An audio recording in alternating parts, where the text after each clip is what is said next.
बिस्मिल्लाहिर्रहमानिर्रहीम। Microsoft word में किसी इबारत को कैसे पेस्ट किया जाता है। माइक्रोसॉफ्ट वर्ड में जब हम कहीं से हमने कोई इबारत कॉपी की होती है तो उसको पेस्ट करने के 4 मुख्तलिफ तरीके माइक्रोसॉफ्ट वर्ड में इस्तेमाल होते हैं।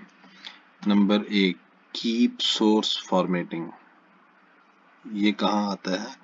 हम अपनी स्क्रीन पर राइट क्लिक करेंगे और ये कीप टेक्स्ट ओनली के नाम से एक इबारत जो है वो हमारे सामने आ चुकी है।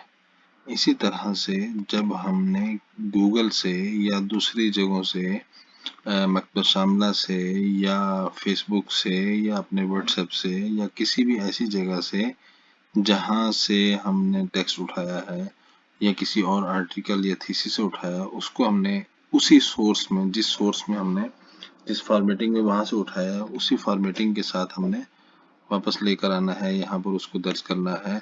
तो उसके लिए हम क्या करते हैं, इस बटन को इस्तेमाल करते हैं, कीप सोर्स फॉर्मेटिंग। ये यहीं पर इसके साथ ही ये तीनों बटन जो है वो मौजूद होते हैं।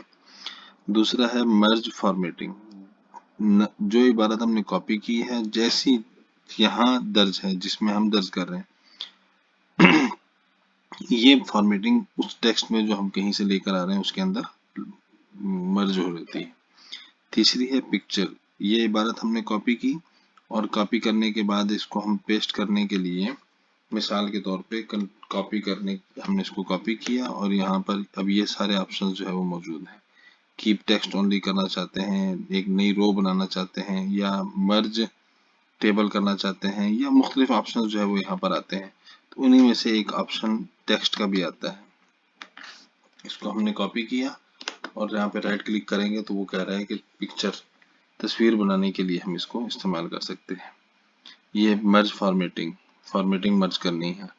ये पहला जो है कीप सोर्स फॉर्मेटिंग, और आखिरी कीप टेक्स्ट ओनली, सिर्फ टेक्स्ट आपने यहाँ पर पेस्ट करना है तो उसके लिए इस ऑप्शन को इस्तेमाल किया जाता है।